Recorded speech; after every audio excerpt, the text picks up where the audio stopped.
Horizont nga Leonard Koja në windowradio.de. Mirë mbrëma, miq, mirë se u ritakuam, mirë se erdhët dhe mirë se ju gjetëm. Unë jam Leonardi, live këtu nga studia në Gjermani. Shpresoj që të jeni të gjithë mirë dhe të keni kaluar këtë fundjavë sa më të mirë ju dhe familjet tuaja. Jemi në Window Radio si gjithnjë. Unë rikujtoj dhe njëherë mënyrën e ndjekjes të radios tonë, pra mund të ndiqni përmes website-it zyrtar windowradio.de, mund të ndiqni përmes platformave ndërkombëtare të radiove Radio Box në TuneIn, pra aty mund të shkarkoni njërin nga këta aplikacione dhe kërkoni Window Radio. Po ashtu jemi edhe në platformën e radiove shqiptare, Radio Shqip, po ashtu e njëjta procedurë.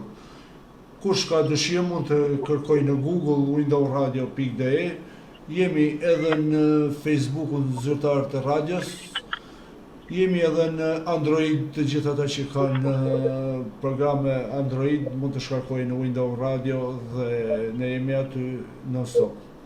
Për të gjithë ata që nuk kanë mundësi të ndjekin emisionin e plot sonde, nesër në orën 13 në radio do jetë në ritransmetim.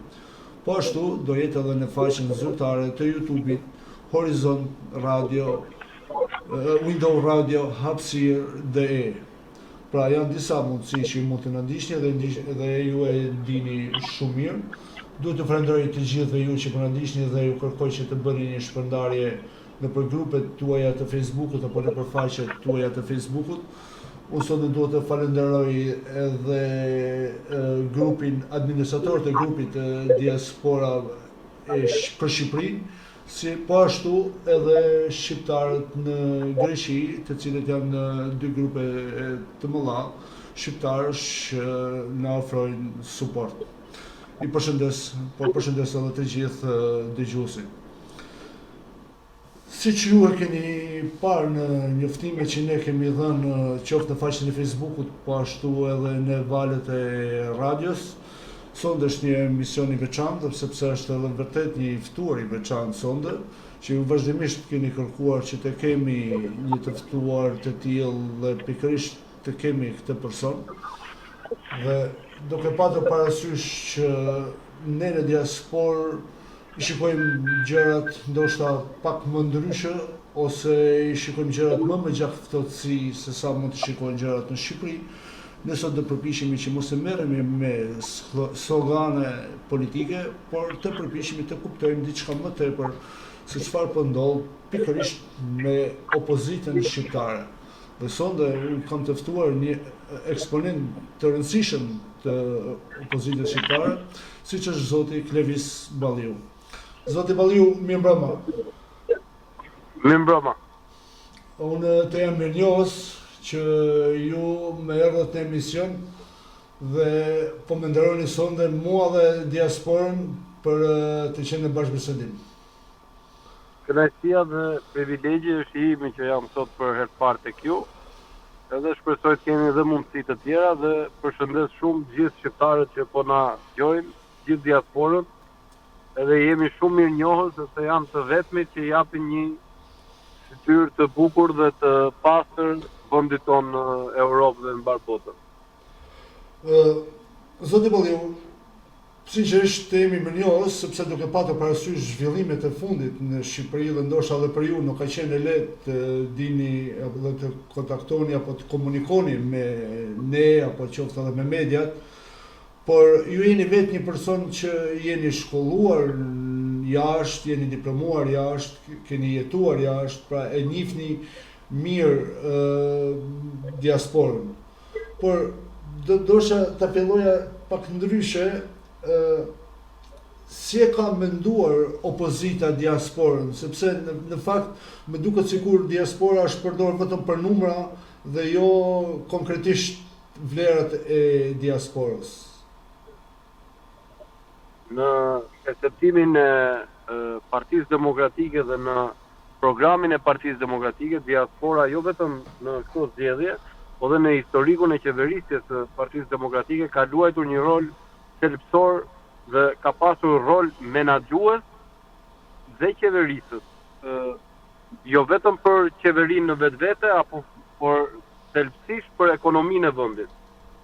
Duhet jemi të sinqert, pavarësisht diskutimeve që ka pasur pro dhe kundra për votën e diasporës në 11 maj, një kërkesë kjo e opozitës, e Partisë Demokratike, që edhe brenda të djathtës, jo vetëm në Shqipëri, por kudo në botë, ka një perceptim që ai që nuk jeton në vendin në vendin e vet, apo në një vend apo në një tjetër, nuk duhet të ketë dhe mundësinë e votës. Ka qenë një diskutim gjithmonë i bërë ky në mbar botën, por në Shqipëri ka një fenomen të ndryshëm. Diaspora përbën një nga pikat kyçe të mbijetesës së ekonomisë së vendit. Parat që diaspora me punën, lodhjen, sakrificën dhe djersën e vet, parat që mbledh në mbar botën, duke punuar me djersën e ballit, kanë mbajtur këtu familjet shqiptare të cilat janë lënë jetim nga keq qeverisja e vendit. Dhe prandaj në Shqipëri, ndryshe nga çdo vend tjetër, propozimi i Partisë Demokratike për t'i dhënë mundësinë diasporës të votojë ishte një propozim i cili u përqafua masivisht nga të gjithë shqiptarët këtu që jetojnë në Shqipëri. Keqpërdorimi për numra u bë për interesat të pushtetit nga pushteti, pasi ata kishin frikë nga diaspora. Diaspora përbën një mundësi, një opcion dhe një shpresë për të gjithë që mund të bëjë një ndryshim në vendin tonë. Duhet jemi të qartë që sot më shumë se asnjëherë tjetër Shqipëria është dëmtuar dhe dëmtohet çdo ditë nga mëngjesi deri në darkë ka një pushtet që e vjedh dhe e zhbën çdo ditë më shumë. Ajo çka ka qenë një kyçe debat publik dhe interesit Partisë Demokratike ka qenë edhe largimi i shqiptarëve nga vendi jon. Plot 1.100.000 shqiptarë në 12 vite janë larguar. 40% e shqiptarëve në këto 12 vite kanë shkuar në emigrim. 1 në 3 të ri në 12 vite, sipas Instatit, kanë ikur në emigrim. Dhe patjetër për këtë e vuan edhe Shqipëria, e vuan dhe çdo shqiptar që është këtu. Aq më tepër që baza, themeli dhe kolona kryesore e çdo vendi është rinia e vet. Kjo qeveri që ne kemi sot e ka patur projekt shpopullimin e Shqipërisë, sepse ka për qëllim shkatrimin e Shqipërisë. Dhe në por nuk ndjeni fare ju boshli ndaj diasporës, sepse mendoj qofse para zgjedhjeve të 11 majit ishte për herë parë që diaspora kishte të drejtën e votës. Diaspora o përdor vetëm për shifra dhe për numra.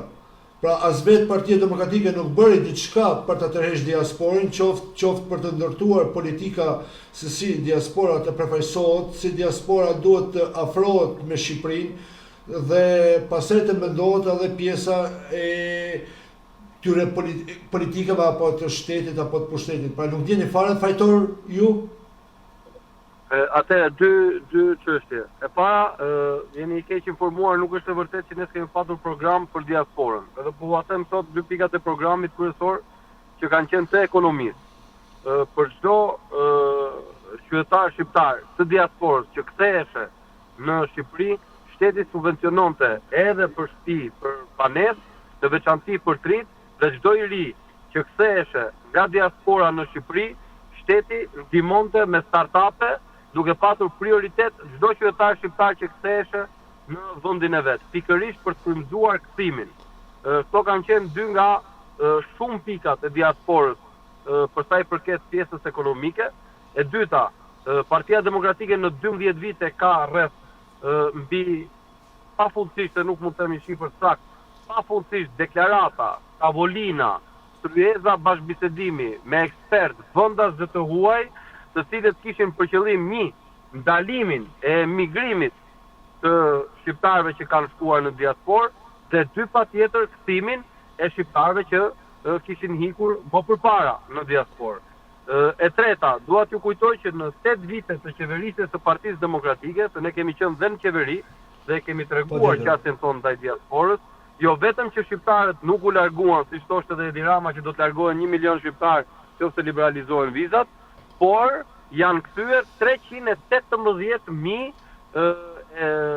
përfaqësues të diasporës dhe kanë hapur biznese në Shqipëri. Dhe premtimi i fundit që kemi patur ne është që për 1 vit çdo qytetar shqiptar që ktheheshe nga diaspora për të hapur biznes në Shqipëri nuk paguante asnjë taks në Shqipëri.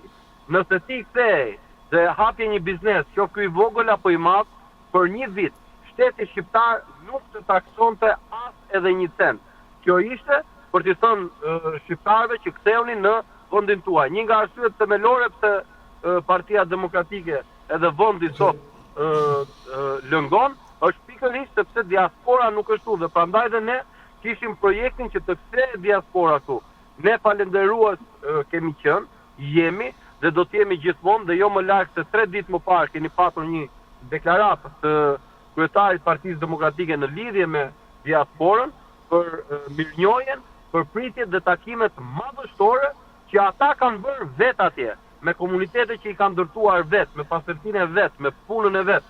Pra nuk ka asnjë për sa i përket pushteti pa diskutim, i ka keq përdorur diasporën, e ka ofenduar diasporën, e ka përdorur për numra diasporën. Kjo është e faktuar sepse ky është i njëjti pushtet që i largoi. 1.200.000 ne sot jemi vendi i parë në të gjithë Europën për emigrim, ne sot jemi vendi i parë në të gjithë botën për azil kërkues. Na e ka kaluar në vitet e para vetëm Afganistani dhe më pas dhe tani jemi rikthyer ne përsëri në vend parë. Dhe ne kemi në vende si Anglia, në vende si Amerika, në vende si Franca, edhe në Gjermani, shifrën më të lartë të azil kërkuesve dhe të emigrimit në 12 vitet e fundit. Shiko, unë jam dakord me fjalë me këtë që thonë, sepse ne kemi lexuar edhe në programin dhe nuk du të ngelim këtu tek pjesa para 11 majit. E kemi parasysh komplet kush është qeveria Rama, por si mendoni ju, qeveria Rama vetëm thjesht me deklarata nëpër media dhe nëpër konferenca për shtyp rrëzohet, ndërkohë që ne jemi në 10 orë dhe akoma ju nuk e keni marrë guximin të bëni një analizë të humbjeve të 11 majit, por edhe të bojkotit që i bëhet pak me dinakri zgjedhjeve të pjesshme në në disa bashkitë në Shqipëri më 9 nëntor. Pra me ata kandidatët e varur të pavarur që nuk u morë vesh. Dhe tani, si mundeni ju të thoni që ne do vim në pushtet përderisa ju vetë akoma nuk keni bërë një analizë? E para çështja dhe përballja përplasja me Edi Ramën nuk është çështje e një analize teknike apo politike, se ato po do të bëjmë diçka ndryshe të paktën. Diçka ndryshe nga pushteti. Jo, çështja e analizës nuk ka të bëjë me përballjen me Edi Ramën. Analiza bëhet për vetë partinë dhe nuk është e vërtetë që s'ka filluar analiza, ka 4 javë që ka dalë udhëtimi për analizën dhe janë urdhëruar apo deleguar rreth 71 koordinatorë, të cilët bëjnë analizën në çdo degë. Normalisht nuk mund të shkoj unë të bëj analizën te dega ku kam punuar unë, se nuk do të ishte e drejtë. Po 7 muaj që kanë mbaruar zgjedhjet i ndëruar.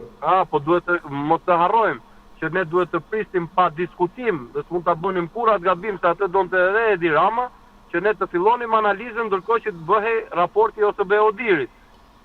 Dhe nëse ne do të merreshim me problematikat tona, ndërkohë që ndërtoi raporti OSBE-Odirit, atëherë do të justifikonte Edi Rama që do të thoshte ja këto kanë problemet e veta dhe prandaj kanë humbur zgjedhjet dhe nuk kanë humbur se i kanë vjedhur unë.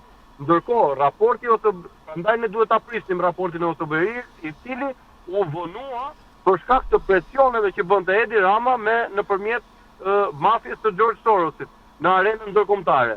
Dhe pavarësisht gjithë presioneve që ka bërë, raporti i OSBE-Odirit tregoi që nuk është çështje analizash, po ishte çështje e vjedhjes. Që nuk është çështje analizash, po ishte çështja e bandave. Domethënë, sa do të bësh analizë, nuk ka analizë që e shpjegon aktivitetin kriminal të kartelit të Troplindë në Durrës, apo kërcënimin e deputetes Albana Vokshi nga karteli Xhababëve, apo dhuna dhe kërcënimet e kartelit të Suhel Qelës në Elbasan. Këto nuk janë çështje analize, këto janë çështje ligji. Fatkeqësisht ne nuk kemi shtet në Shqipëri që krimi organizuar të shkojnë në burg. Diferenca me Partinë Socialiste dhe Partinë Demokratike në qeveri, në themel ka qenë kjo. Në kohën tonë, kriminalët shkonin në burg, kurse në kohën e tyre kriminalët kanë shkuar në parlament. Ju kujtoj këtu që ne jemi vetëm vend në botë që kemi një listë të dekriminalizimit që largon kriminalët nga parlamenti. Jemi vetëm vend në botë që kemi këtë, sepse jemi vetëm vend në botë që vrasës, përdhunues, trafikant droge arritën nëpërmjet listave të bëra nga Edi Rama te Partia Socialiste të futeshin në parlament. Pra, kjo është diferenca themelore. Këto nuk janë çështje e analizave. Këto janë çështje dhe probleme kombëtare. Betejë me Edi Rama nuk është çështje politike. Pa diskutim që në çështje kombëtare këto, por një analizë e meritojnë të djathtët të dinë se kush ishin arsyet që 11 maj u hum, sepse nuk mund të quni që vetëm krimi, vetëm të tjerët gjithmonë po vjell Edi Rama, sepse keni 12 vite që janë të njëjta deklarata, dhe keni 7 muaj që thoni është fars, nuk i njohim, është fars, nuk i njohim, dhe në shtator ju shkuat shumë bukur, morët mandatin, vazhduat parlamentin dhe dili bëni deklarata. Pra të shihim ne, edhe ne meritojmë një analizë të qartë, analiza ka 4 javë që ka filluar dhe po bëhet në çdo seksion për çdo kuti votimi. Analiza nuk ka munguar. E para, e dyta, denoncimi i vjedhjes do të bëhet sa herë ketë vjedhje. Ato mund të jenë 12 vjet, por ju mendoni që ne duhet ta denoncojmë vjedhjen? Në qoftë se këto që ne denoncojmë nuk qëndrojnë, atëherë unë do të bija dakord me ju. Po ka ndodhur një gjë shumë e rëndë në Shqipëri. Po ju a ishit aty për të ruajtur pikërisht për të mos u vjedhur? Unë jam aty për t'i denoncuar, sepse unë nuk jam as polit, as gjyqtar, as prokuror që të ndaloj një kriminal. Unë nuk shkoj në, ju thatë me drejt që unë kam studiuar jashtë. Unë nuk di qoftë në Gjermani apo ku të doni ju, apo në Irak unikal në botë, që të ekzistojë që një deputet apo një kandidat për deputet të ruaj me armë kutitë e votimit. Kjo nuk ekziston.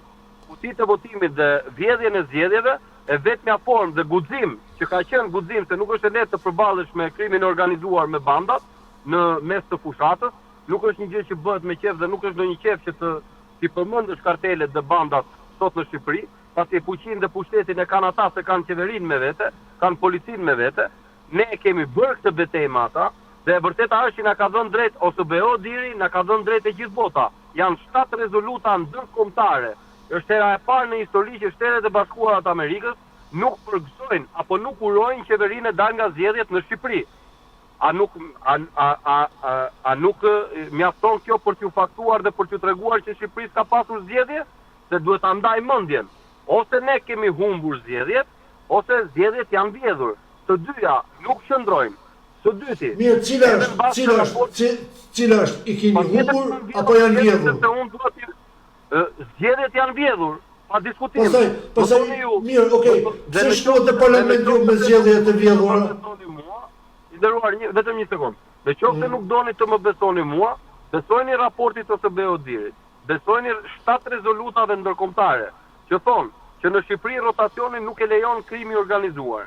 Besojni raportit të Komisionit Evropian, i cili deklaroi që nuk ka ndodhur kurrë në asnjë vend të botës që një ditë para zgjedhjeve qeveria të fal 1.3 miliardë euro gjoba, që nuk ka ndodhur kurrë në asnjë vend të botës që qeveria 2 ditë para zgjedhjeve të japi pensionistave 100.000 lekë dhurat. Ajo është blerje vote me buxhetin e shtetit. Këto janë të gjitha të faktuara, nuk janë akuza politike. Këto janë faktike.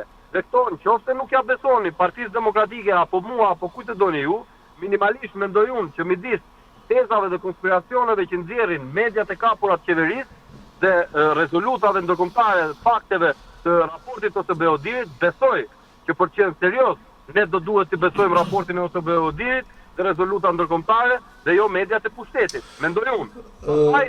Zoti Balliu, shiko, ne jemi një media totalisht pa censur, pa kapur nga askush, jemi një media që jemi të vizituar këtu në Gjermani, pra ne nuk mund të quhemi media.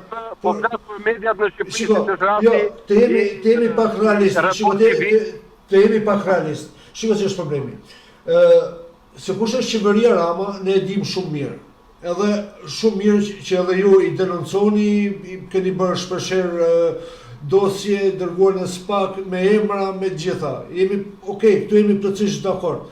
Problemi është këtu, që kur ose asnjëherë nuk ka qenë një qeveri më dobët se sa kjo këtij viti, apo kjo qeveria Rama, dhe me 11 maj, dhe ishte një humbje spektakolare, gjë që e papritur nga shumë kush. Ndoshta ju edhe keni menduar, por të paktën ne jo. Tani, vjen fundi punës që 3 muaj rresht thatë fars vjedhje. Vjen shtatori dhe nuk pam asnjë lloj reagimi as për farsin, as për vjedhjen, por thjesht shkuat si humbës. Dhe si humbës... Jo, edhe kjo nuk është e vërtet. Në datën 12 maj kemi patur një protest. Erdhi gjithë komunitetin ndërkombëtar dhe ne dolëm në protest për vjedhjen. Shikoj, që ose ne flasim... Ka putuar duke denoncuar me video, momente ku individ hynin në qendrat e votimit dhe nxirrnin nga kutia e votimit votat e Partisë Demokratike. Këto janë të regjistruara me video. Unë nuk e di tani se edhe teza që ne dim se kush janë këta, e që këta vjedhin po çfarë do bëni ju, edhe kjo nuk shkon, se kur vjedhen zgjedhjet dhe kur vjedhet vota, nuk është problemi një partie, por është problem kombëtar, sepse vjedhja e votës është vjedhje e lirisë. Liria nuk është ekskluzivitet i Partisë Demokratike apo i një deputeti apo i 2 deputetëve. Liria është e gjithëve. Dhe për lirin nuk mjafton të luftojë një njeri. Për lirin do duhet të luftojmë të gjithë, sepse na takon të gjithëve. Në të kundërt, liria do të ikë dhe do të zhduket. Këto konspiracione të tilla e kanë mbajtur vendin tonë 50 vite në regjimin më të egër të botës, që ishte regjimi i Enver Hoxhës. Dhe prandaj ne kemi qenë të fundit që dolëm nga regjimi komunist. Ne nuk mundet të lejojmë që të ribëhen të njëjtat gafa dhe gabime duke menduar që kjo i takon problemit të një personi apo një tjetri. Jo, ky problem, Edi Rama nuk është problemi i PD-s. Edi Rama është problem i Shqipërisë. Dhe ne që mundohemi dhe luftojmë nuk është për çështje politike. Po pikërisht me Edi Ramën në pika kyçe, Partia Demokratike ka bashkëpunuar. Pikërisht betejë me Edi Ramën nuk është betejë politike, është betejë patriotike. Largimi i 1.2 milion shqiptarëve e fakton, po ju jap vetëm rastin e fundit. Janë marrë, si asnjëherë tjetër, 50 milion euro nga Belinda Balluku, 50 milion euro nga Belinda Balluku, të kapur në flagrant nga Partia Demokratike, të denoncuar me kallëzim nga Partia Demokratike. U bë një pezullimi nga detyra me vendim gjykate, çfarë ndodhi?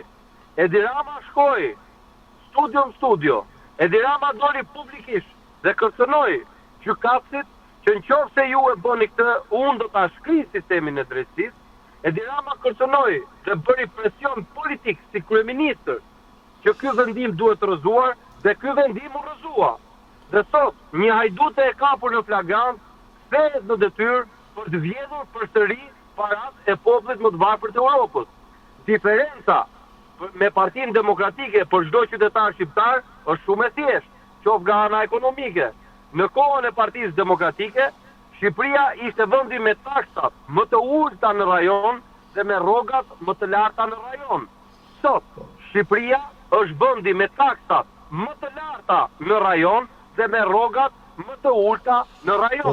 Po zoti Balliu, po shiko, në kohën e Partisë Demokratike, në 2008 janë ato ndryshimet kushtetuese që po i vuni edhe ju sot, edhe ne bashkë me ju edhe sot, dhe në vitin 2011 ishte ajo viti skandali në kohën e Partisë Demokratike të zotit Meta me zotin Prifti, dhe nuk u bë shembull zoti Meta dhe ju e herë patët në koalicion, pastaj ktheu Edi Ramën në pushtet, pastaj e keni prapë në koalicion. Pra janë disa gabime tuaja, zotin Balliu.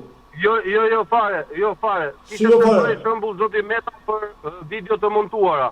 Ti kthehemi një video të montuar, ndërkohë këtu në Shqipëri sot keni video se si Sinaloa hyn në kryeministri dhe ende unë nuk po pyetëm për këtë çështje se jam dhe nën kryetari i komisionit punëve të brendshme dhe të mbrojtjes në Shqipëri dhe ti kthehemi një video që është zyrtarisht e montuar me vendim të gjykatës në Shqipëri dhe të gjykatave ndërkombëtare. Dhe e faktuar, ndërkohë sot aferat korruptive të Edi Ramës janë faktuara si korruptive sepse ju keni ministrat në burg. Ministrat janë në burg, ndërkohë kryefirmëtari nuk është në burg. Pikërisht ju me këtë qeveri keni bërë disa pakte të rëndësishme edhe në korrik të 2024-ës ju prap keni bërë pakt me këtë qeveri. Se është Belinda Balluku me mas arresti, sepse ka firmosur, dhe nuk është Edi Rama, që po ashtu është ka firmosur. Edi Rama ka firmosur tek tuneli, a e dini ju? Po. Edi Rama ka firmosur tunelin e Llogarat, ka firmosur 50 milion euro të dhëna kompanisë turke. Dakor. A e dini ju? Këto janë punët e drejtësisë. Por ju, jo. Dakor, Po kishte drejtë në Shqipëri, Edi Rama do ishte në burg për vjedhje zgjedhjesh. Po të kishte drejtësi në Shqipëri, Edi Rama do ishte në burg për lidhje me kartelet e drogës, me kartelin e Sinaloas.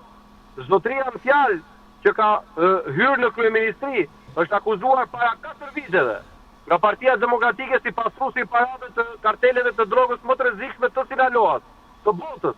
Një organizatë që sot në Amerikë është pallur organizatë terroriste dhe ky njeri sot është pallur, është në hetim sepse pastron parat e kartelit Sinaloas në Amerikë. Dhe ndërkohë në Shqipëri ishe si biznesmen. Dhe Edi Rama ka sulmuar të gjitha mediat, ka sulmuar të gjithë qytetarët, ka sulmuar të gjithë opozitën që pse denoncuan këtë person që pastron të parat e Sinaloas dhe e quan të atë si një hero. Dhe i thoshte që ai është përfaqësues i diasporës. Përfaqësues i diasporës nuk janë kartelet e Sinaloas. Këtë ka thënë Edi Rama. Okej, po, shiko, zoti Balliu, të flasim për këto janë gjëra që dihen. Problemi është opozita ku është.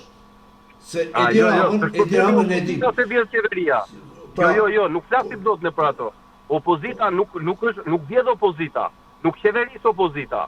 Po opozita apo të vjen frym. Po shiko, ka vjen frym opozita, ka shpresë, kjo është shpresë opozita. Opozita ngren frym dhe opozita jep shpresë sepse është kjo opozitë që i ka denoncuar vjedhjet që i bën si populli. Opozita ngren shpresë sepse kjo është një opozitë që ka treguar që nuk e ka për karrige. Unë jam një ndër ata deputet që kam bërë 9 muaj parlament dhe kam ndjekur mandatin sepse ma kërkuan qytetarët. E kam ndjek mandatin për qytetarët, kam dalë në protest, kam det 420 ditë në protest, jam arrestuar 3 herë dhe kam lënë karrigen time për interes qytetarëve. Patjetër që ngren shpresë opozita, por nuk mund të flasim ne që ku është opozita se vjedh qeveria. Jo, vjedhja nuk është problem vetëm i opozitës, është edhe i juaj. Edhe ju keni familjet tuaja këtu. Vjedhja dhe shkallëmimi i shtëpive të qytetarëve nuk është problem partijak, është problem i gjithë qytetarëve se rrezikohet prona. Apo jo? Nuk mund të themi ne dim që vjedh qeveria, po çfarë do bëni ju? Sa të mund të themi ne po mirë që ka keq politika, po çfarë do bëni ju? Nuk është ajo zgjidhja. Po ne si do të gjetë mënyrë, si do të gjetë mënyrë që të përfitet edhe të benefitet e diasporës. Edhe një herë, nuk shtrohet pyetja çfarë do bëni ju. Shtrohet pyetja çfarë do bëjmë ne, sepse ky është problemi i gjithëve. Dhe kemi të gjithë ne detyrën kombëtare për shpëtuar vendin tonë nga një njeri që i ka shpallur luftë. Kemi sot në krye të qeverisë një njeri i cili po zbaton pikë për pe planet e Miloševićit për shpopullimin e kombit shqiptar, apo jo? Si që ka problemi opozitës kjo? Kjo është problem kombëtar. Jo, në fakt ndoshta nuk mund quhet problem i opozitës, sepse me datën 11 dhjetor të 2021 opozita bëri një super kuvend, me datën 8 janar opozita kaloi në luftë civile dhe me datën në vitin 2025 opozita ka të njëjtit njerëz deputet. Pra tani faktikisht nuk është fare opozitës, është fare jonë si popull. Janë të njëjtit njerëz. Ka patjetër edhe njerëz me eksperiencë, ju jeni në Gjermani. Në Gjermani mosha mesatare e parlamentit është 60 vjeç. Më vjen keq. Dok në Bundestag. Gjermania është popullsi në plake, Gjermania është popullsi në plake, në atë e dim. Ne po flasim se ju po thoni. Po jo më në Gjermani, ajo është dhe në Angli, ndërkohë që në Partinë Demokratike ka patjetër risi. Është risi Elda Hoti, është risi Besar Gjaferi, është risi Selin Këlliqi, është risi Lëviz Balliu, janë disa të ri në parlament, patjetër që do ketë dhe deputet me eksperiencë. Nuk është problemi opozita i nderuar. Nuk është problemi opozita. Konvendi 11 dhjetori të 2021 ata që kemi ofruar që ketë dhe 8 janari 2022 janë dy fytyra. Urdhro? 11 dhjetori i 2021 dhe 8 janari i 2022 janë dy fytyra. Kurse sot në 2025 po dilni me të njëjtën fytyrë, pra me të njëjtit njerëz. Jo, keni bërë pastrim brenda vetes ju. Në 11 dhjetor që thoni ju se un kam qenë vet aty, atë panel që keni pasur atje, e keni sot deputet, më vjen keq. Paneli që ka qenë atje, nga zoti Kaso, Ivi Kaso, te zoti Eno Bozgo, keni edhe Gazbardhin kryetar grupi, keni edhe Gjek Markën në kryetar parlamenti, keni edhe të tjerë që jeni... Sepse ka qenë u bë bashkimi i partisë, a nuk duhet të bashkoheshim ne? Patjetër që duhet të bashkoheshim. Por sa kohë interesi është se çështjet e përplasjeve nuk janë çështje personale, se Partia Demokratike është më e madhe se interesi apo pëlqimi i njërit apo tjetrit me dikë. Ajo është Partia Demokratike është më e madhe se pëlqimet e mia apo të dikujt tjetër. Bashkimi i Partisë Demokratike ishte jetik dhe i nevojshëm për të rikthyer vulën e partisë në shtëpi. Mos harroni që vula e partisë ishte vjedhur nga mafia e George Sorosit. Kjo parti u kërkua që të ekzekutohej. Ju kujtohet që Yuri Kim na tregonte se do të hanin bar dhe barin e hëngri vet.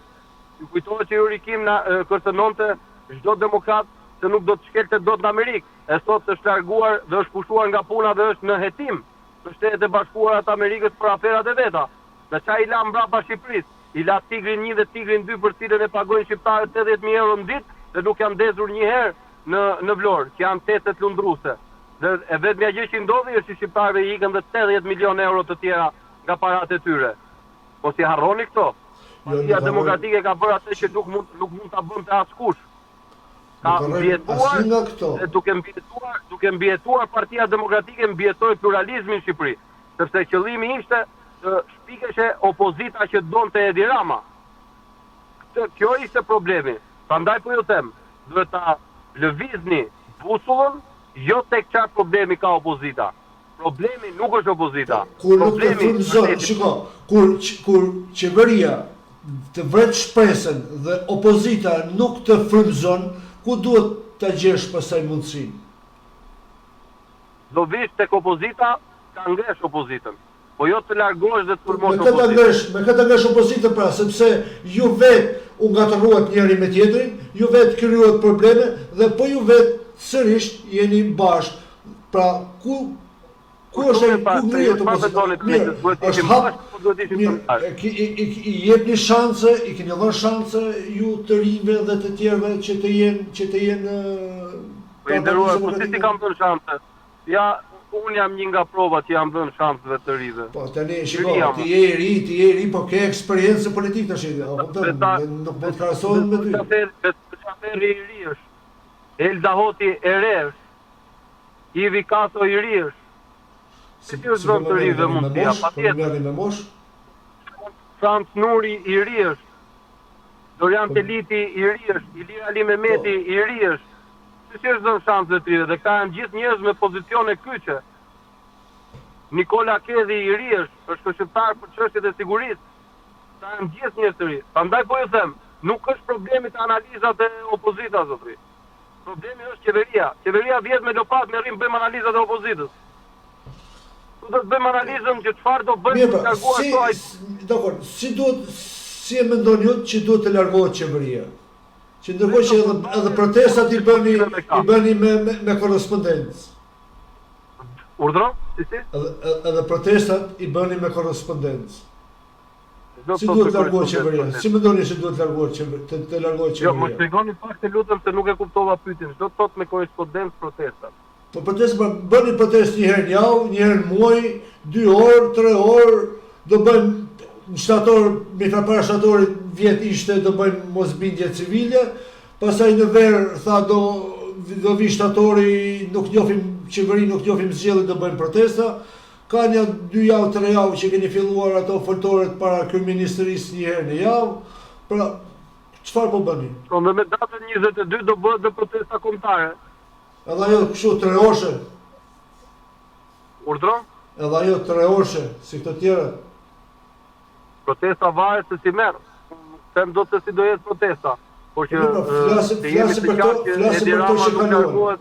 Flasim për këto që kaluan. Të jemi të qartë që Edi Rama nuk largohet me mitingje, ka diskutim. Edi Rama largohet me protesta. Protesta bën Bullgaria, ashtu janë protesta, protesta janë bën Greqia, bën Franca. Po, bën Franca, ato protesta duhet bëjmë ne në Shqipëri.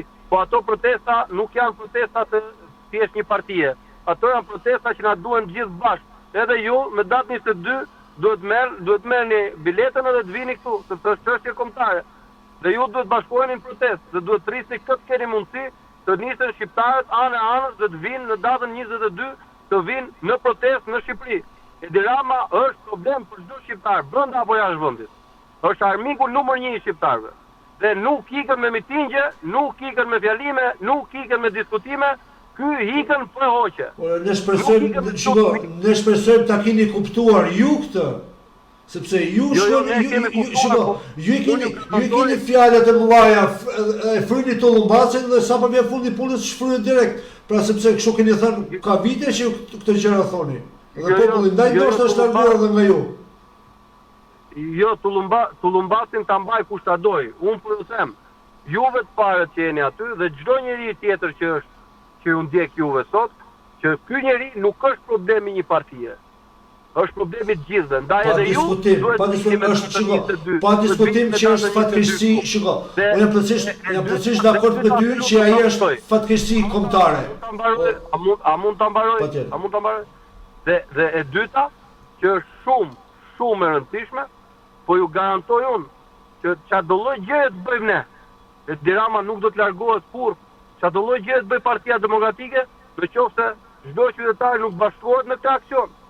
Një opozit është e fortë, ai sa i bashkohen dhe qytetarët. Nëse kjo opozit do të heshte përballë korrupsionit, atëherë qytetarët nuk duhet të bashkoheshin. Nëse kjo opozit do të heshte përballë karteleve, atëherë qytetarët nuk duhet të bashkoheshin. Po kjo qeveri ka denoncuar gjithçka dhe i ka provuar çdo akuzë vetëm dhe i ka ndjekur këmbë këmbës me trafikantë, me politikanë dhe gjithçka që kush ka shkelur ligjin kjo opozitë ka ndjekur. Atëherë kjo është një opozitë e besueshme dhe prandaj të gjithë ne duhet të bashkohemi te kjo. Por ne që ta mundim vetëm pa qytetarët, si do ta mundim? Absolutisht jo pa qytetarët. Por problemi është shiko. Bashkohemi të gjithë. Duke patur parasysh eksperiencat e kaluara, pra vazhdimisht është thënë që duhet protestohen dhe qytetarët ju kanë ardhur gjithmonë. Dhe keni bërë protesta edhe herë të tjera, protesta të mëdha, por e bërë 2-3 orë xhiro në bulevard dhe kanë secili në shtëpinë e vet. Tani, kjo strategji ju thonë që të vini bashkë me mua në linjë të parë atje tek policët, aty ku rri unë, bashkoheni me mua. Edhe ju bashkoheni me mua atje tek policia. Ta hapi rrugën policia, qytetarët hynë në institucionet sepse ja ka vjedhur Edi Rama institucionet. Edi Rama ka zaptuar institucionet e shtetit. Dhe është koha që qytetarët hynë dhe ta nxjerrin nga aty, pa diskutim. Ka vjedhur institucionet të drejtë. Dhe unë ju ftoj ju që po ma thoni këtë, të vini me mua. Shikoj, qytetarët nuk e kanë munguar të vinë me ju, por edhe ju vetë i keni devijuar ndonjëherë këto kauzat tuaja gjatë rrugës që u kanë ardhur qytetarët. Devijim. Kur, cilin devijim? Po flet me një njeri që nuk e gjen dot një protestë që s'ka mund linjë fare. Nuk po flasim thjesht bisedë personale Leonardi me Klevisin. Ne po bëjmë një bisedë të përgjithshme. Unë vi përfaqësoj Partinë Demokratike. Dhe atje Partinë Demokratike, ne kemi parasysh njerëzve që do vinë në protestë. Po unë njerëzve nuk i kërkoj që të bëjnë betejë më shumë se sa unë. Unë njerëzve i them, hajdeni në betejë me mua, unë një hap përpara jush. Po ju hajdeni me mua. Dhe juve këtë ju them. Unë një hap përpara jush, po ju me mua. Me gjithë Partinë Demokratike, kemi bërë në kur devijime. Kur?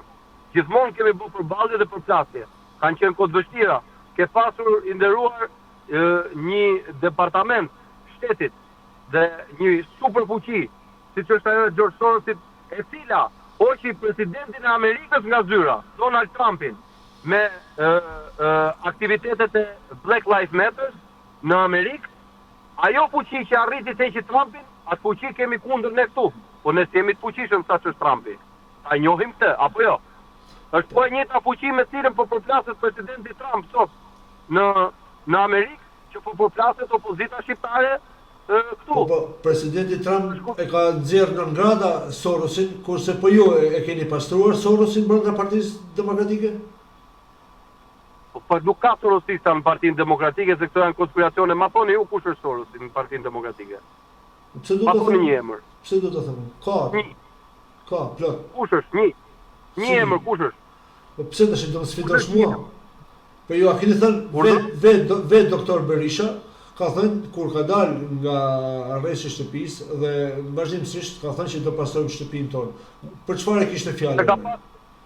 E kishte fjalën pastrojmë shtëpinë tonë, pastrojmë Shqipërinë tonë. Ku pastrojmë? Shqipërinë. Si shtëpinë jo, shtëpinë tonë Partinë Demokratike, brenda Partisë Demokratike. Jo më jo, Shqipërinë, dëgjojeni fjalimin. Shqipërinë. Po unë kam patur vetë, unë kam patur vetë në emision doktorin dhe këtë shprehje ka thënë. I nderuar edhe një herë, po them, më tha që ka Sorosista. Nëse ka Sorosista, unë do kërkoj largimin e atyre. Të lutem më jep një emër. Nuk ka Sorosist në Partinë Demokratike. Pse? Ekziston kjo. Nuk ka, jeni i bindur? Po 100%. Më thoni emrin kush është, unë do kërkoj largimin nesër. Okay. Një emër më thoni. Okej. Unë do t'i dërgoj dhe emër.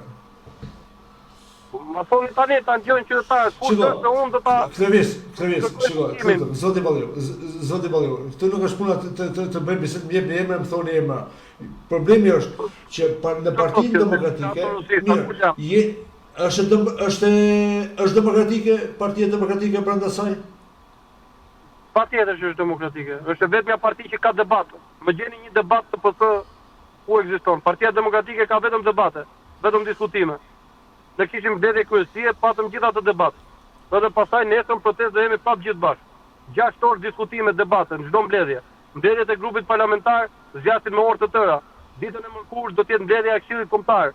Nesër në orën 2 do të jetë mbledhje prapë e grupit parlamentar. Vetëm debate. Analiza që po bëhet ka 4 javë vetëm diskutime. Foltorët e Sali Berishës janë me diskutime me qytetarë, ka vetëm debate. Po foltorët e Salianit çfarë janë? Janë çështje e tij, pyesin italianin. Si çështje e tij? Ju thotë, a jeni një? Është Partia Demokratike, është një. A ishte Ervin Saliani në mbledhje kryesie? Diskutoi aty. Po, të di çfarë po bën ai. Dhe kërkoi flamologës të jap dorëheqje. Pikërisht për pazarit, për firmat që ju keni dhënë për avokatin e popullit. Po mirë, kjo demokratike është. Ai ashtu e mendon që ky duhet të japi dorëheqjen. Është drejta e tij të japi mendimin e vet. Dakor. Firmat e avokatit popullit, pse i lati ju? Po. Ishte një gabim, unë po shpjegoj pjesën time. Firmat e avokatit popullit që ju dhan Edri Shabanit, një njeri që mua personalisht dhe familjen time ka denoncuar sikur janë non grata në Angli, që ishte një mashtrim i shëmtuar. Ati personi si rrjedhoi si shkak e neglizhencës tonë, për shkak se u quaj si aleat dhe nuk u evidentuan se cilët ishin aleatët për shkak të zgjedhjeve të Tiranës. Ky njeri përfitoi nga kjo dhe arriti të mbledh disa firma pa e dashur askush, por këto firma janë tërhequr në kohë kur u mor vesh të përkërishin. Janë tërhequr firmat dhe kjo pavarësisht kësaj nuk e justifikon faktin dhe mungesën e vëmendjes apo neglizhencën tonë. Kjo nuk e justifikon. Unë personalisht para 2 ditësh kam kërkuar ndjes për këtë çështje. Kaq naiv jeni ju, edhe vetë ju si person kaq naiv jeni për shembull që të gënjeni kështu për të dhënë një firmë pa lidhje, pa lexuar sepse për një firmë.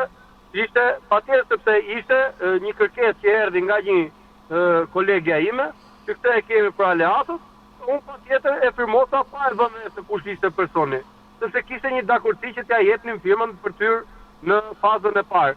Pastaj duhet t'i japësh firmën e dytë, që ai të bëhet kandidat, që zotëria nuk e ka dhe zotëria nuk do rri avokat i popullit. Sepse është shkelje flagrante sepse s'ka asnjë firmë. As ai dhe as kush tjetër se ne kemi të rrequr firmat. Unë vetë personalisht do mbështesja zonjën Kalaja, sepse më ka qelluar që ta njoh shumë prej kohësh, kam pasur dhe kemi qenë dhe tek Bashkia e Tiranës në protesta në afatgjate. Po kjo këtu është komplet një gjë e spisur, për të thënë që ka sorosista në PD. Dhe kur unë pyes kush janë këta sorosista, nuk e gjejmë dot një emër për ta thonë. Ndërkohë që ju thoni në këtë lloj mënyre, po ndërkohë që brenda Partisë Demokratike diskutohet që është Flamur Noka ai që ju ka adresuar për të dhënë firmat për Endre Shabanin. Disa të tjerë thonë që është zoti Saliani ndërmjetës për këtë loje do i themi se. Vetë zoti Saliani mund ta merrni, mund ta pyesni. Zonja Hoti dhe zoti Himshi i tha zotit Saliani që tim kërkove firmën, dhe ai tha po ta kam kërkuar çfarë pastaj. Tani të tjetër gjë thon publike, tjetër gjë thon aty, çështja e tyre. Po kjo është kështu siç po them unë.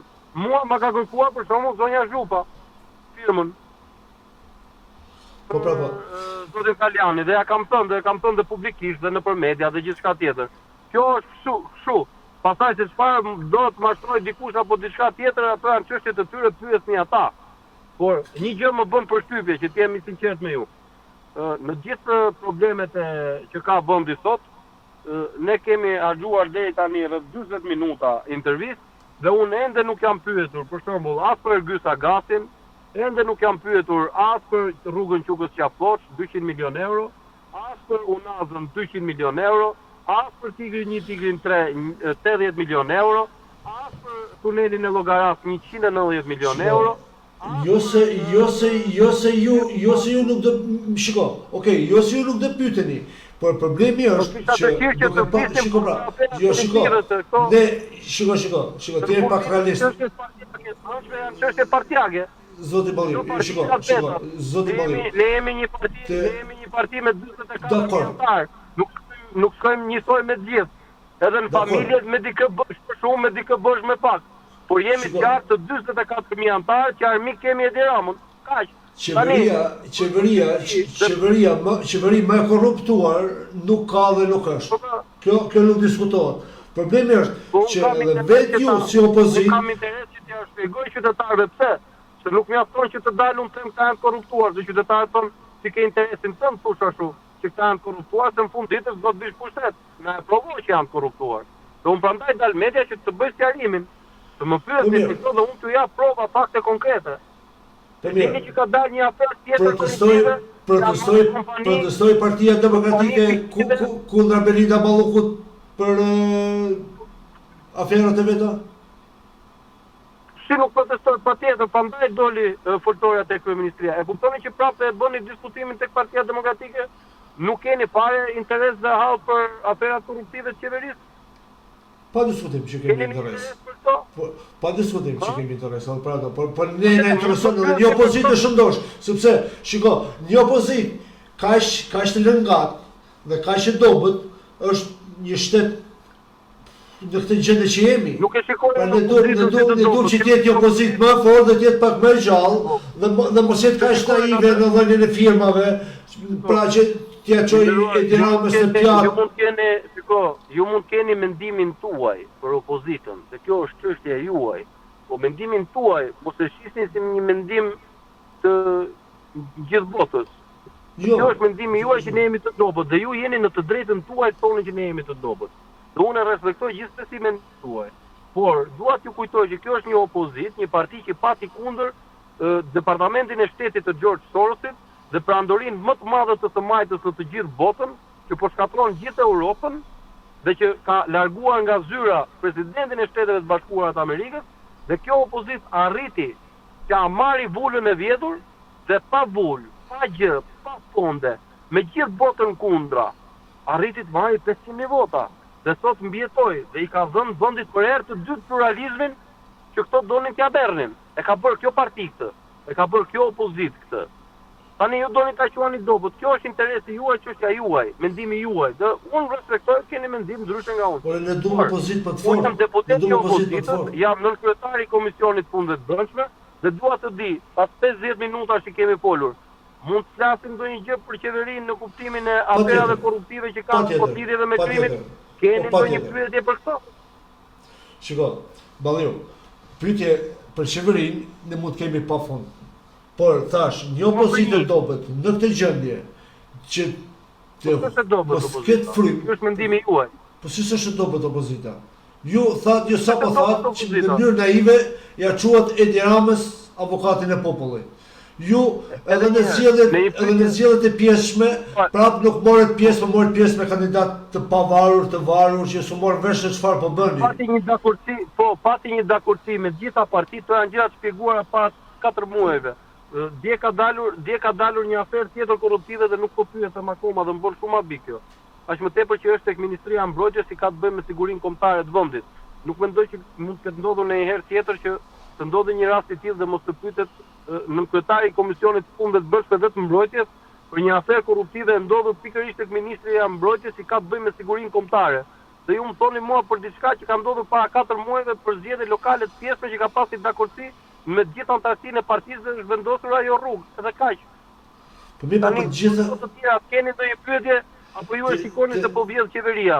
Se dua t'ju informoj që opozita nuk ka mundësi të vjedhë, se ne s'bëjmë tendera. Jemi opozitë, e vetmja gjë që mund të bëjë një opozitë që të jetë shëndosh dhe sinqert, është që të denoncojë kur shikojë aferën korruptive. Mendoj që këtë mision e kemi kryer, se kemi ministrat në burg, ato që na thonin që s'ka problem. Si do ndishin, si do veproj opozita me çështjen Balluku që tani u shty dhe u kthye në detyrë? Opozita gjëra mundet zonja Balluku tani të prek prova, të tjetërsoj prova, të krijon këto. Pa diskutim po, dhe vetë masa që është vënë Belinda Ballukut është pa sinqert, sepse ju keni Ilir Metën, i cili është me masa rreth me burg, sepse pretendohet që ai ka fuqi si kryetari i partisë të dytë opozitare në vend që të ndërhyjë në prova. Ndërkohë Belinda Balluku, që është njeriu i dytë i qeverisë, sipas tyre s'pas ka fuqi që të ndërhyjë në prova. Ajo duhet ishte në burg, masa rreth me burg. Dhe së dyti, në qoftë se Belinda Balluku meriton një ditë burg, Edi Rama meriton një vit burg, sepse Belinda Ballukun tek turqit e ka çuar Edi Rama. Ajo nuk i njihte turqit. Nuk kanë qenë njerëzit e Belinda Ballukut. Belinda Balluku kishte bërë një projekt për tunelin e Llogaras me një shifër prej 140 milion eurosh, një punë të cilën e bëri kompania Gjoka Construction në mos gaboj, dhe çfarë ndodh? Me urdhër të Edi Ramës, Belinda Balluku t'i kërkohet që ta anulloj projektin dhe tenderi rikthehet me të njëjtin projekt, por jo tani me 140 milion, por me 190 milion euro. Dhe jo vetëm kaq, por pra punimet i bën Gjoka Construction. Pra kompania turke nuk ka bërë asnjë punim, madje edhe regjistrimin e kompanisë turke në QKB në Shqipëri e ka bërë juristja e Gjoka Construction. Ata kanë bërë punën, ata kanë marrë parat, sepse 50 milion euro që i dalë nga xhepat e poplët më të varfër të Europës ishte një pagesë për aferat ndërkombëtare të Edi Ramës. Tu normalisht masa arrestit duhet ishte edhe për Edi Ramën, sepse Edi Rama dhe Belinda Balluku kanë të gjithë fuqinë dhe pushtetin për ndërhyrjen e time, dhe Edi Rama e tregoi që ndërhyn hetime, sepse fal presionit të tij, fal sulmeve të tij, Belinda Balluku sot ju hoq edhe pezullimi. Pra këta tani e kanë të faktuar që ky njeri ndërhyn në hetime. Dhe ata e kanë detyrim ligjor të çojnë mas arresti për Edi Ramën. Së dyti, SPAK ka mbajtur me mas arresti 333 ditë arrest shtëpie Sali Berishën, sepse mund të ndërhynte në hetimet që ka shtisën dhe shpifën për të. Ndërkohë, për Edi Ramën, për çështjen me Gonigal që po hetohet në Shtetet e Bashkuara të Amerikës, nuk ka absolutisht asnjë mas arresti. As për Edi Ramën, as për Belinda Ballukun. Gjithashtu Belinda Ballukut janë shtuar akuza. Nuk është më vetëm çështja e tunelit Llogaras. por gjithashtu është edhe çështja e rrugës Qukës-Qaflloç, së shpejti do të jetë dhe çështja e rrugës Korçesek, një projekt të cilin e ka nisur Partia Demokratike me një buxhet për 12 milion eurosh.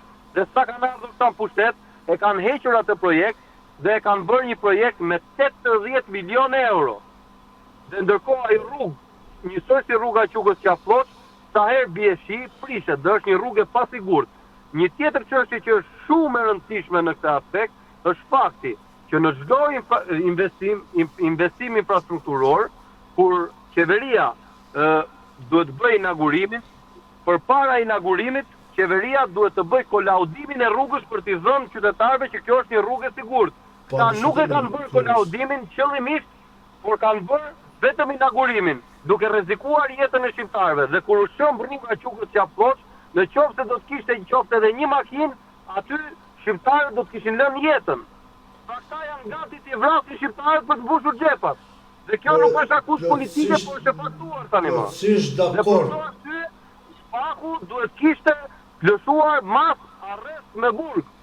Dhe prandaj ne dalim dhe përballemi edhe me drejtsinë që na e shesin si drejtësi 3. Ndërkohë që është një drejtësi që i shërben Edi Ramës.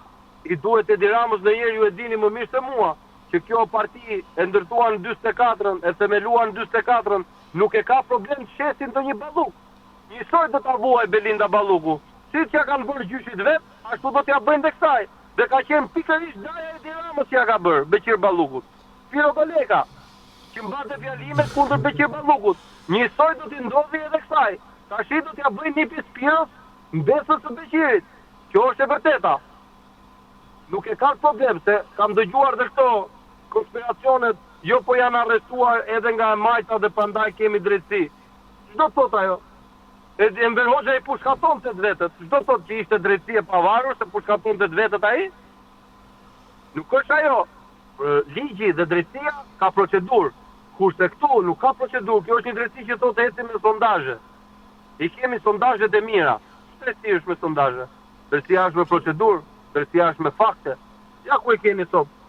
Më thoni ju mua, a është normale që ky njeri që ka gjithë të pushtet dhe u faktua që ndërhyr në proces të jetë lirë sot, të ndërhyr akoma Nuk është fare normale, Klevis, nuk është fare normale, jam plotësisht dakord.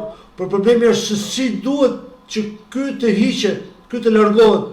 Ky hiqet vetëm me përplasje, çdo tjetër është aventureske. Ky hiqet me përballje. Ky hiqet se hiqet çdo diktator tjetër i nderuar. Ky është diktator. Dhe për sa kohë ne si shqiptarë nuk e kuptojmë që kemi të bëjmë me një diktator, ne do vazhdojmë të bëjmë diktaturë. Kemi bërë në këtë gabim 50 vjet në Shqipëri. Ky është diktator dhe diktatorët hiqen, nuk u kërkohet të largohen. Diktatorët hiqen. Opozita është e gatshme të marrë gjithçka. Ne përpara. Dhe ju pastesh. Duhet mbështetja. Shiko, tashmë mi fjalë qeveria Rama nuk la gjë pa shit, pa vjell, pa i bërë gjitha. Tani ka dalë edhe paketa e maleve. Kush është qëndrimi i Partisë Demokratike për paketën e maleve? Kemi publik dhe kemi bërë 13 amandamente. E kemi publik. Paketa e maleve është paketë pastrimit parave. Paketa e maleve është paketë pastrimit parave. Është si këto investitorë strategjik. Ju e pat që këta shpallën investitor strategjik Plum Gjokën. Një njeri që doli në përgjimet e SKSS që porosiste vrasjet si me porosit pisat. Dhe këta e bën investitor strategjik për 150 milion euro. Dakor? Kjo është paketa maleve. Këto janë aperat korruptive, këto janë për pastrimin e parave drogës. Raporti i Departamentit Shtetit, raporti i antimafis italiane, raporti i prokurorisë belge, raporti i prokurorisë franceze, raporti i Europol tregon se Shqipëria është vendi ku pastrohen parat e drogës. Dhe ku pastrohen ata? Në ndërtim, në kulla. Pa e dini ju që Edi Rama ka bërë një ligj që vetëm ai mund të firmos për kulla. E ka bërë ligj. E dini pse? Sepse marrëdhëniet me kartelet i do të vetat dhe i do të drejt për drejtat.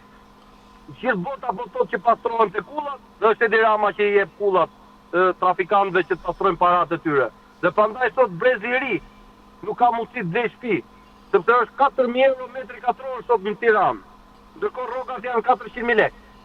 Si do të blejnë shtëpi brezi i ri? Çka ka bërë ky dhe prandaj largohen sot në Europë. Shqiptarët brezëri nuk blen dot shtëpi në Shqipëri dhe shkon në blen në Gjermani, shkon në blen në Francë, shkon në blen në Itali. Sepse ky është qëllimi i kësaj qeverie. Shkatrimi i Shqipërisë, si shkatron vendi, largo shqiptarët. Një Shqipëri pa shqiptarë së Shqipëri. Dhe kërkojnë këtu, ka hapur tani në ministrinë e brendshme që i kam mësuar dhe letër dhe ende s'kan kthyer përgjigje, 20 pika të tjera emigrantësh. Po, sa desha të pyesja për këtë? Ka reagim nga Partia Demokratike ose kush është qëndrimi? Po si ka reagim, unë kam bërë Gjirokastër, po patjetër në Vlorë, Gjirokastër dhe në Korçë. Kam bërë deklaratë publike, kam mësuar letër, kërkesë ministres brendshme, si nënkryetar i Komisionit Punëve të Brendshme, se të m'japi informacion se çfarë janë këto dhe si do të menaxhohet.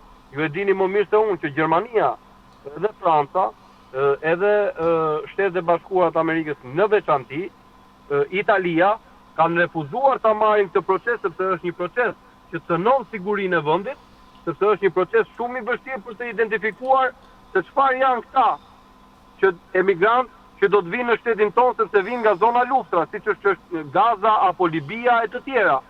Ku ka kapacitete shteti jonë për të certifikuar se çfarë janë këta që vinë? Ne kemi policinë që certifikojnë dot kush është i lidhur me krimin dhe kush është i lidhur me krimin. Sepse në çdo atentat mafios që del siç ishte rasti i aeroportit, del një polic që shoqëron një kriminal. E faktuar kjo. Rasti i aeroportit që është zona më e sigurt në Shqipëri është aeroporti i Rinasit, ku mbrohet nga shërbimi informativ, mbrohet nga ushtria, mbrohet nga garda, mbrohet nga policia, mbrohet nga forcat speciale, dhe atje për 1 orë gjysmë nuk gjej një polic. Sepse është vrasje shtetërore. Është vrasje lidhur me shtetin. Si do të bëjnë këta transparencën se çfarë njerëzit hynë në Shqipëri? Si do të bëjnë këta transparencën se do bëjnë certifikimin e këtyre njerëzve që do vikan nga zona luftrash kur nuk e bën dot Amerika, nuk e bën dot Gjermania, dhe prandaj largojnë nga vendet e tyre. Dhe e di pse e bën këtë. Me këtë kërkon të marrë një deklaratë të mirë nga Europa, që t'i thonë e kemi kryeministrin Edi Rama, Shqipëria po hetën përpara. Për një deklaratë të shet Shqipërinë, sepse ka hallin e vet se 24 orë mos jetë Edi Rama kryeministër, ai është në burg. Ajo gjë shifet, por ne nuk arrim të kuptojmë se kush është strategjia e Partisë Demokratike që ky duhet të largohet 1 orë më parë nga qeverisja. Strategjia jonë ka qenë është në 2 fronte. Pikë pari. Ndryshe nga herë të tjera, Partia Demokratike sot ka marrëdhënie të shkëlqyera në nivele të larta informative dhe politike me Shtetet e Bashkuara të Amerikës dhe me vendet më të rëndësishme të Bashkimit Evropian, të cilat patjetër kanë dhënë mbështetjen e tyre për akuzat që kanë ngritur Partia Demokratike, duke i certifikuar ato, duke i faktuar ato. Së dyti, aspekti tjetër i Partisë Demokratike në lidhje me strategjinë është organizimi i përballjes me Edi Ramën në sheshe. Kjo nuk mohon betejën dhe luftën institucionale që duhet bëj Partia Demokratike për mos përsëritur gabimet në të kaluarën, por pa diskutim kjo është të paktën bindja ime personale, asnjë diktator nuk ikën me rrugë institucionale. Diktatorët ikin nga sheshet e mbushura, ai duhet të ikin nga sheshet e mbushura, siç ndodh në të gjithë botën. Nëse ne nuk arrijmë të kuptojmë këtë, diktatura do të vazhdojë. Unë kam besim te shqiptarët, kam besim te vendi im, kam besim te e drejta. Për ata të cilët thonë kur apo si do të bëhet, unë kam vetëm një përgjigje. Unë personalisht nuk shkoj në asnjë betejë sepse mendoj që do të fitohet. Unë betejës i hyn nëse është e drejtë apo jo. Dhe mendoj që beteja me Edi Ramën është një betejë e drejtë dhe e vërtetë. Dhe kaq më intereson mua të di për të vazhduar betejën përpara. Plotësisht e drejtë, jam plotësisht dakord me ty, mi fal që ti hysh betejës me Edi Ramën pa përtesë. Por problemi është që e ndishni edhe ju me strategjinë tuaj këtë betejë, sepse shpeshherë këtë betejë kanë ngel si rrugës. Jo me ne. Apo, ne dim fare mirë që ka pasur një kohë ku kemi pasur një ish kryetar që vendosit të na shes. Unë jam një nga ata që e ka vuajtur në kurriz. 420 ditë përballje me pushtetin, 3 herë i arrestuar, dhe unë ushita për interesat e oligarkëve të Lulzim Bashës. Dhe këtë ai nuk e ka bërë vetëm me mua, po e ka bërë me shumë demokrat. Ajo kohë e opozitës pazareve, dhe këta këtë kërkonin që të mbanin këtë lloj opozite, ajo kohë ka vdekur. Ne jemi në një kohë komplet tjetër, jemi me një opozitë që po bën gjithçka për të përballur me këtë njerëz, çdo formë dhe çdo mënyrë, pavarësisht sulmeve që ka marrë. Por tash, as kjo opozitë dhe as një opozitë nuk bën dot asgjë pa qytetarët e vetë me vete. Dhe pa qenë një opozitë e bashkuar, apo jo? Patjetër të gjitha bashkë janë ato. Unë nuk kem mendime të ndryshme me ju, por ne duhet na bashkojë veteja. Veteja është me Edi Ramën, nuk ka kohë të merremi me burokratira partijake. Veteja është me Edi Ramën, opozita ka një mision të vetëm, të largojë qeverinë, kaq është misioni i opozitës. Çdo gjë tjetër është waste of time. Ka veteja me qeverinë, çdo demokrat, çdo qytetar, çdo shqiptar duhet të çohet në mëngjes duke menduar çfarë mund të bëj unë sot për të larguar këtë njerëz nga qeveria. Kjo është ajo që duhet bëjmë ne. Shiko, Klevis, të mërkurën thatë që të mblidhet këshilli kombëtar. Po, patjetër. Dhe çfarë do diskutohet në këshill kombëtar? Në këshill kombëtar do diskutohet strategjia, do diskutohen protesta dhe ka pika e tretë pastaj janë dhe diskutime të lira. A mendoni që duke patur parasysh disa deklarata të anëtarëve të Këshillit Kombëtar që duken shumë deklarata të ashpra, a mendoni që do keni më shumë bashkim apo do ketë më shumë përçarje brenda Partisë Demokratike? Nuk e di, edhe ka raste që edhe liria, do të thon, ka edhe raste abuzimi, mendoj unë. Mendoj që fokusi duhet të jetë tek përballja me qeverinë. Ata të cilët kanë agenda personale shpresoj mos ketë aty, por ata që kanë agenda personale duhet pyetur ato për agenda personale dhe të merrem unë. Unë kam betejën vetëm me qeverinë, me Edi Ramën. Unë respektoj çdo mendim ndryshe. Unë jam i pagabueshëm, unë nuk kem gabimet e mia, por nuk ka asnjë njeri, as partijak apo jo partijak. Dëmtojnë, po mirë pra, shiko, dakor, nëse flasim kështu, më tregoj pazare apo gjëra të tilla. Në këtë aspekt, unë respektoj mendimin e gjithë secilit. Por bisedat dhe diskutimet duhet të jenë konstruktive dhe të mos bijem as prej propagandës dhe të mos mashtrojmë. Ka nevojë Partia Demokratike të ketë fraksione brenda vetes, të ketë një rifreskim dhe të ketë... Partia Demokratike ka të sankcionuar në statut fraksionin. Kemi fraksion në PD? Ka fraksion në PD?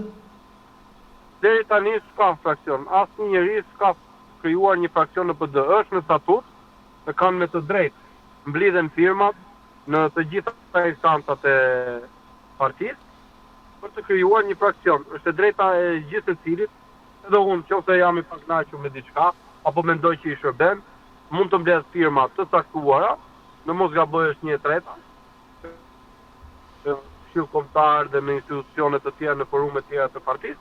Dhe mund të krijosh një fraksion. Deri tani nuk ka asnjë kërkesë të tillë për të bërë një fraksion. Pastaj kur kanë interes për të bërë debate publike, zhurmë publike, për të tërhequr vëmendjen nga fakti dhe nga aferat korruptive të qeverisë, ato janë çështje personale, me ato nuk merrem. Ka shpatulla Partia Demokratike ti mbaj sërish të tilla debate të tilla për çarje nëse quhen kështu? Unë debatin nuk e shikoj asnjëherë si problem kur është konstruktiv. Jo, po flasim ju po thoni për çështje personale, me fjalë po për çështje private të disa individëve. Ata që kanë për çështje personale, mirë i bëjnë partisë që të kuptojë që kush ka halle personale, që mos merret, mos ta angazhojë për hallet e shqiptarëve. Partisë mirë i bën që ti evidentojë ata njerëz nëse ka të tillë që kanë halle personale, është mirë ti evidentosh që ti thosh shikoj gjithë hallet e tua se ne kemi hall tjetër këtu.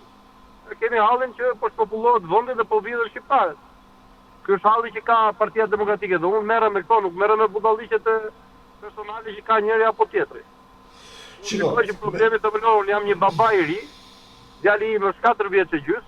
Unë nuk dua që djali im të rritet në një Shqipëri ku trafikanti quhet djali i shkatës dhe shikohet si biznesmen, ndërkohë që pedagogu përbuzet dhe tallet se është me 600.000 lekë rrok. Unë nuk dua që djali im të rritet apo të shkoj në ndonjë vend tjetër të Europës, por dua që të jetë këtu. Siç kam vendosur dhe unë të jetoj këtu. Edhe unë mund të rrijej jashtë. Këtë se do asnjë prind, a ke parasysh, kështu që nuk do të kthejmë më asaj bisedës së fillimit, por vetë Partia Demokratike i ka ato gabimet e veta, sepse edhe tani po bëni përsëri disa gabime, pra nuk po tregon bashkim, unitet Partia Demokratike, sepse foltore doktorë në një krah, Saljani në një krah tjetër, disa të tjerë në krah të tjera. Pra, çështje zotrisa, nuk është çështje e partia, është e faktuar. Mund të bëj meqense për diasporën do të bëj, nuk duhet të lëshoj të ikësh pa ta bërë këtë pyetje. Kush është mendimi juaj, jo thjesht jo të si klevist, por flasim si Parti Demokratike, si mund të organizohet diaspora? Pra është mundësia që diaspora të ketë një konfederat, të ketë lëvizje, të ketë organizim të këtij. Unë mendoj që organizimin për diasporën, në fakt jo vetëm për diasporën, por edhe për Shqipëri, për partinë në tërësi. Flasë për diasporën sepse vëmreshën e diasporë ka shumë pak organizim. Për diasporën ka shumë vend për përmirësim. Mendoj unë, duhet të ripar, nuk do të ishte një ide e keqe edhe kjo që ju propozoni. Mendoj që duhet diaspora të ketë në një formë apo në një tjetër, pavarësisht që është vështirë, duhet të ketë forumet e diasporës, duhet të kenë kuota për të përfaqësuar në forumet e larta të partisë, siç janë kryesia apo të tjera. Ne kemi patjetër drejtuese të diasporës që është në të gjitha forumet e larta të partisë, por mendoj do të ishte mirë që diaspora të kishte përfaqësuesin e vet të diasporës, jo thjesht drejtuesin politik që emërohet në qendër, por përfaqësues të vet nga zona të ndryshme në forumet e larta të partisë. Dhe të ketë kotat e veta, siç i ka për shembull kotat forumi rinor apo lidhja e gruas, ketë dhe kota diaspora në lidhje me kandidimet për parlament apo për bashkiet apo në qasje të tjera apo për këshillat bashkiake. Ndoshta kjo do krijonte edhe një lidhje më të madhe edhe me vetë diasporën, sepse në këtë lloj mënyre të flitet për diasporën vetëm kur çështja e votave. Mendoj që është etike sepse në këtë formë edhe organizimi i partisë do të ishte më i drejtë për drejtë, më korrekt, më koherent, më i vazhdueshëm. Nuk duhet ta lëmë që takimet me diasporën të bëhen vetëm në procese zgjedhore. Partia duhet të funksionojë në diasporë njësoj si funksionon në Shqipëri, me diskutime të përditshme, debate të përditshme, deklarata, konferenca të përditshme, degët e partisë dhe gjitha. Patjetër nuk është e lehtë, sepse ajo kërkon jo vetëm organizim, por ka një stër komplikacionesh dhe problematika që janë të vështira i bësh kur je në situatë jo të mirë kuptimin politik të fjalës, pasi ti je në opozitë, ndryshe nga lehtësirat që ka shteti dhe qeveria, i ka më të lehtë të merret dhe të bëj këto organizime, sepse ta përdorin gjithë administratën, ambasadat. Pa diskutim, por janë shumë të organizuar, pra kështu që... Por, fakti që është e vështirë nuk e bën të pamundur dhe nuk do të thotë që meqense është e vështirë ne nuk duhet të merremi. Unë mendoj që diaspora është shumë e rëndësishme, madje jo vetëm kaq, po jam ndër ata parët që kanë propozuar që protestat duhet të zhvillohen edhe në diasporë, në çdo derë të ambasadës shqiptare duhet ketë protesta kundër qeverisë, sepse ambasadat kanë luajtur një rol jo pozitiv, po tetë negativ edhe në abuzimin dhe vjedhjen e votës së diasporës. Dhe prandaj do duhet që Partia Demokratike dhe në diasporë të organizojë protesta. E gjithë bota duhet ta di që shqiptarët janë të qartë që kanë një kryeministër kriminal dhe nuk ka shqiptar që e do as në Shqipëri, as në diasporë, as edhe në hënë po ketë një shqiptar nuk e do Edi Rama. Pa diskutim, zoti Balliu mi fal, por duhet të organizoni pak ndryshe dhe duhet të shikoni pak më ndryshe diasporën dhe t'i afroni pak më afër diasporës. Të gjenden disa mënyra që kjo forcë e diasporë të ketë një organizim dhe të ketë një përthithje të intelektit të diasporës. Për përmirësim. Jam plotësisht dakord që ka vend për përmirësim, jo vetëm në diasporë, por ka vend për përmirësim edhe në Shqipëri. Ka diskutim dhe jam i bindur që dhe analiza që ka filluar do ta tregoj këtë.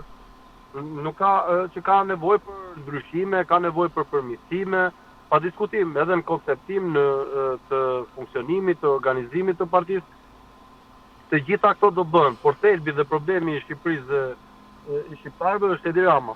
Ne do duhet të organizohemi sa më mirë për betejën.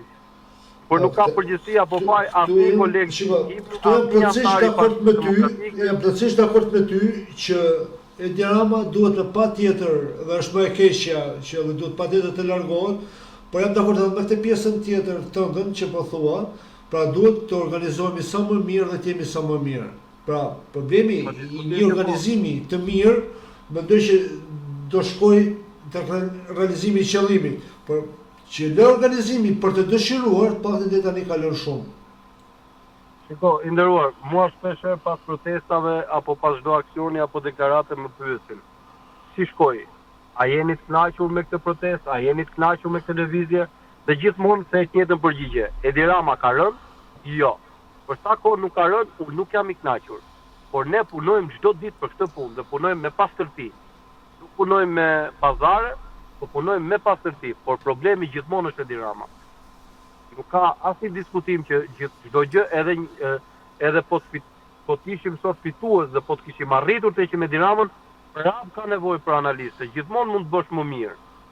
Por ne nuk duhet të bijem pre dhe të bëjmë gabimin që të fokusohemi më shumë tek opozita se sa tek qeveria. E mbështesni ju protestën e Lapajt? Është e drejta ti të protestoj, mendoj ai ka në bindjen time partitë e reja të krijuara 6 muaj para zgjedhjeve janë krijuar për çfarë votën opozitare. Një njeri që hecëm i bindur që unë nuk fitoj, por do të marrë një mandat, do të thotë që ka hallin e vet për të marrë një mandat. Të mori mandat për tezën e vet. Unë nuk besoj që këtu është të gënjejmë shqiptarët që të bëjmë hallat dhe tezet të deputete. Nuk mendoj që është kjo demokracia. Nuk më duket e drejtë, të paktën mua. Nuk kuptoj. Ka vend për bashkëpunim për një mandat të bën bashkë protestat. Nëse do donin bashkëpunim, Partia Demokratike e ka shtrirë dorën. Po qartazi nuk kanë dashur kur bashkëpunim. Kur nuk kanë dashur bashkëpunim, sepse si duket kanë dhe ata interesat e veta. Unë i them gjërat siç janë, nderuar. Nëse duan bashkëpunim, unë ka shumë njerëz, edhe ata të cilët flasin sot, po ju kërkoj ndjes se po ju tregoj një pjesë time personale, po edhe kur unë nuk isha deputet, padrejtisht, kur nuk u kandidova, unë nuk hesha asnjë sekond, po përkundrazi. Kam marrë pjesë edhe në fushat, edhe pas fushatës pavarësisht humbjes. Unë isha në çdo studio në mbrojtje të Partisë Demokratike dhe duke sulmuar qeverinë. Dhe isha në çdo protestë, në krye të protestave, duke sulmuar qeverinë. Por fakti që nuk je sot deputet, fakti që s'ka shkuar një gjë mirë, ajo s'do të thotë gjë për Partinë Demokratike, se Klevisi është një individ. PD-ja as nuk do fitoj se është Klevisi deputet, as nuk humb se është Klevisi deputet. PD-ja dhe opozita dhe Shqipëria do të fitoj kur ne të heqim Edi Ramën. Dhe atë ne mund ta bëjmë nga pozicione të ndryshme. Nuk është një pozicioni që bën njeriu, është njeriu që bën pozicionin. Pa diskutim, kjo është tamam demokracia, më fal. Dhe këtë po të arrinim në Shqipëri, pastaj normalisht do ishim shumë më mirë. Dhe patjetër, po ama ne duhet të themi gjërat siç janë, kur kemi individ të cilët përdorin fjalë të ndryshme, por akte të ndryshme, se të thuash hajde të bashkohemi, por unë do bëj tezën deputete, kjo nuk shkon. Të thuash hajde të bashkohemi, por duhet iki ky dhe duhet iki ai, kjo nuk shkon.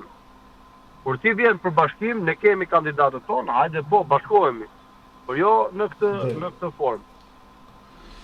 Edhe një pyetje do të bëj për ligjin e shumëgjinisë, apo ligjin e familjes, apo cënimi i familjes. Ligjin e George Soros.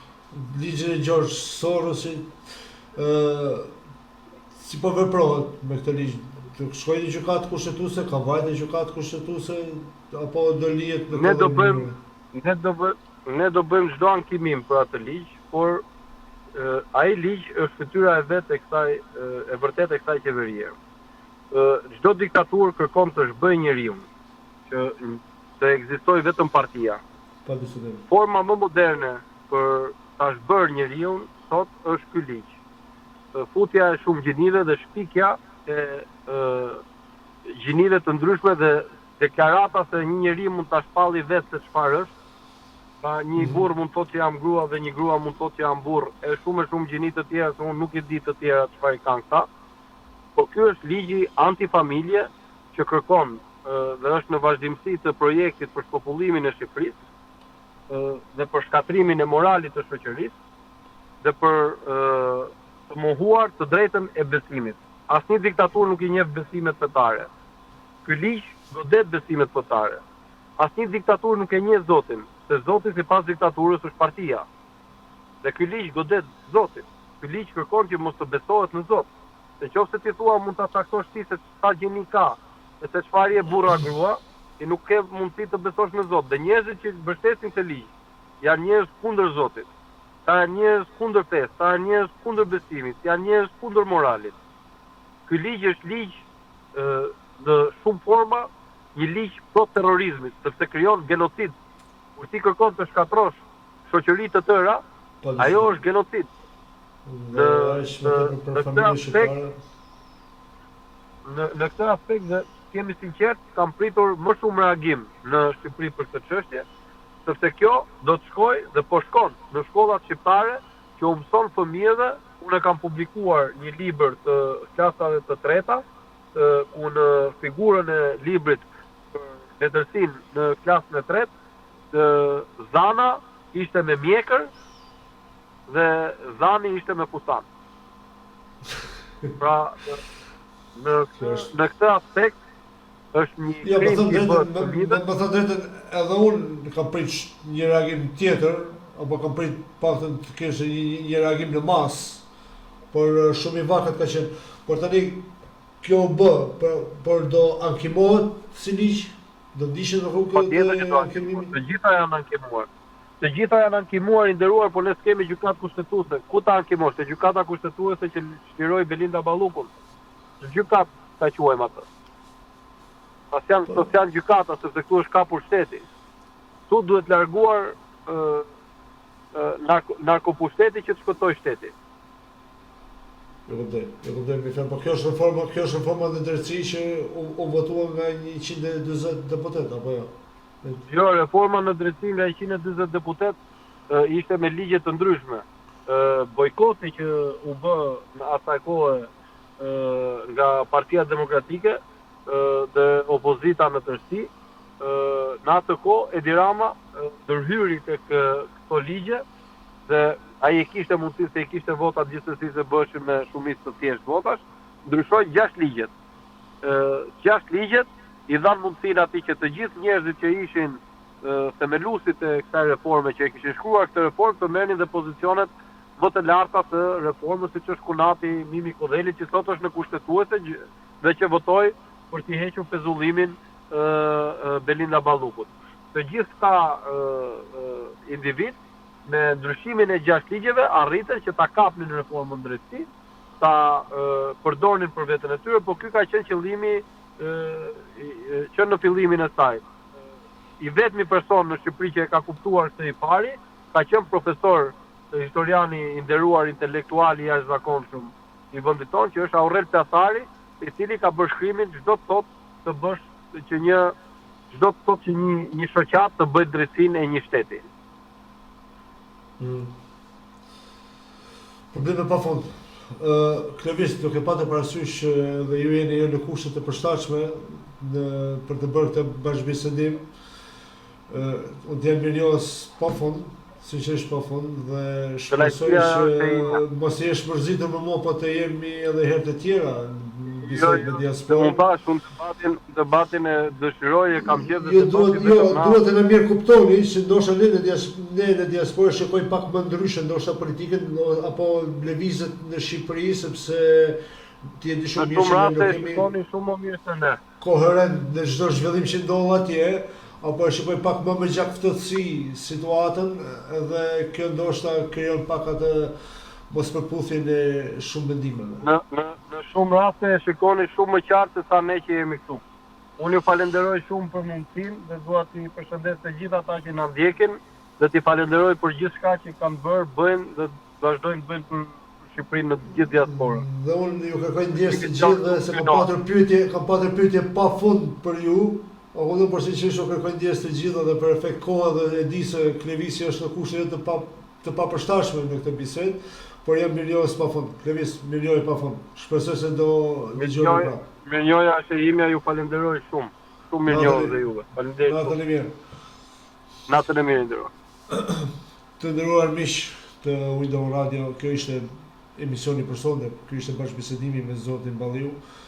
U përpoqëm të bëjmë një bisedë të thjeshtë dhe një bisedë pak edhe të tensionuar, por edhe të shtensionuar, edhe biseda të thjeshta, por duhet kemi parasysh sepse politikanët pyeti çfarë të duash dhe ata flasin çfarë duan vetë. Por gjithsesi shpresoj që të keni marrë informacionet e duhura. Unë përpoqja aq sa munda për të bërë bisedë me Klevisin dhe Klevisi normalisht do përgjigjet për ato çfarë ai mendon dhe për ato kush janë bindjet e ati. Duke falendëruar të gjithë dhe për vëmendjen tuaj, unë lë takim në emisionin e ardhshëm. Ju falenderoj të gjithë për vëmendjen, ju uroj një javë të këndshme dhe të mbar. Ju përqafoj përzemërsisht dhe të gjithë ata që do kenë dëshirë për të ndjekur në ritransmetim, pra nesër do jetë në orën 13 në radio, po ashtu do jetë edhe në faqen e YouTube-it Horizon Window Radio hapësirë dhe natën e mirë dhe faleminderit për vëmendjen tuaj.